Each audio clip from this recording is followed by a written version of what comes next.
सबसे पहली बात रखी है परधन परदारा। यदि हम दूसरे के धन की इच्छा रखते हैं किसी भी तरह से, जैसे छल कपट करके कि हम तुमको अमुक अमुक सुविधा देंगे, हम तुमको अमुक पद प्रदान कर देंगे, अमुक दुख निवृत्ति कर देंगे, अमुक अनुष्ठान के द्वारा, ऐसा भागवतिक प्रलोभन देकर किसी से धन लेना, या सांसारिक किसी छल कपट के द्वारा उसके धन का अपहरण करना, तो आप धन का उधर अपहरण कर रहे हैं, आपके भागवतिक धन का अपहरण उसको जा रहा है जिसका आप धन अपहरण कर रहे हैं, अपने आप ट्रांसफर हो जाएगा। आप छल कपट करके उसका धन ले रहे हैं तो दैवी शक्ति आपके भजन तप पुण्य का फल वहां पहुंचा देगी। सिद्धांत है, बहुत घाटा हो जाएगा। आप क्या समझते हो? आपके निमित्त से जो भी कुछ हो रहा है उसमें आपका तप और भजन खर्चा होता है।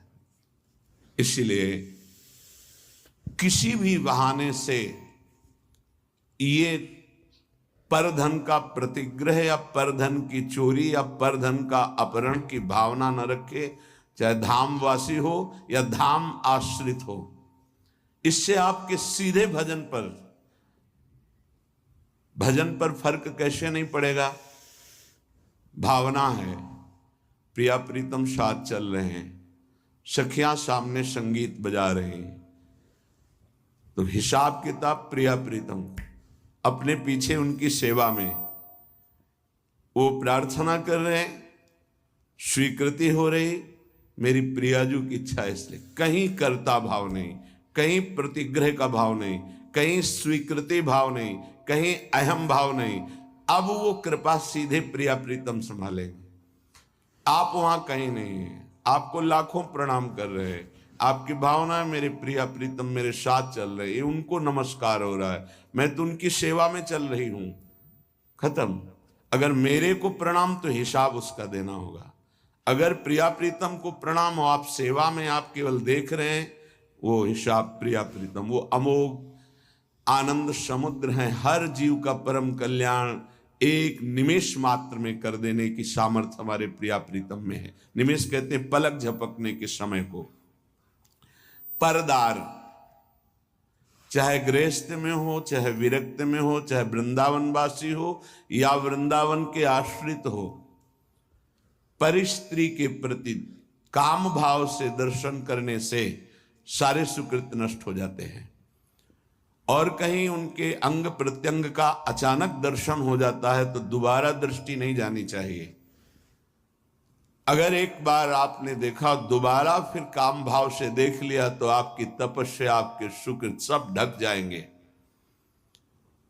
बाणासुर की जब भुजाओं का भगवान सुदर्शन चक्र से छेदन कर रहे थे, श्रीमद् भागवत में पढ़ लेना, तो जब देखा उनकी कुल माता आदि देवी ने कि अब किसी भी तरह भगवान का सुदर्शन चक्र छोड़ेगा नहीं बाणासुर को, तो दिगंबर होकर सामने खड़ी हो गई। सोई भगवान ने आंख मूंद ली और सुदर्शन चक्र को शांत कर लिया। इसमें महादेव जी की प्रेरणा थी, क्योंकि चाहते थे 4 भुजाएं तो बची रहें, 1000 भुजाओं का छेदन। आगे भगवान का सुदर्शन चक्र रुकता ही नहीं बिना आज्ञा के। तो भगवान शिव की आंतरिक प्रेरणाओं, उनकी जो कुल देवी थी वो आकर दिगंबर होकर खड़ी हो गई। भगवान ने वहां लिखा है, यदि किसी के अंग प्रत्यंगों का दर्शन हो जाए तो सारे सुकृत नष्ट हो जाते हैं। इसलिए पर शब्द लिखा हुआ है। गृहस्थ में भी है तो जो पराई माता बहनें हैं, अगर वृंदावन का आश्रय लियो, भगवत मार्ग के पथिक हो, तो दृष्टि एक बार जाने में क्षमा है। अचानक आप जा रहे थे, दृष्टि पड़ गई आप नीचे, मानो यमुना के किनारे कोई स्नान कर रही माता बहन, या अचानक दृष्टि गई, तो आपकी असावधानी थी, आप सावधान हो जाइए। दोबारा यदि काम भाव से भरकर देखा तो देखने मात्र से आपके सुकृत नष्ट हो जाएंगे, जो आपको परमार्थ में बढ़ाने वाले हैं। तीसरा, द्वेष। जब हमारे प्रतिकूल कोई आचरण करता है तो हमें द्वेष हो जाता है।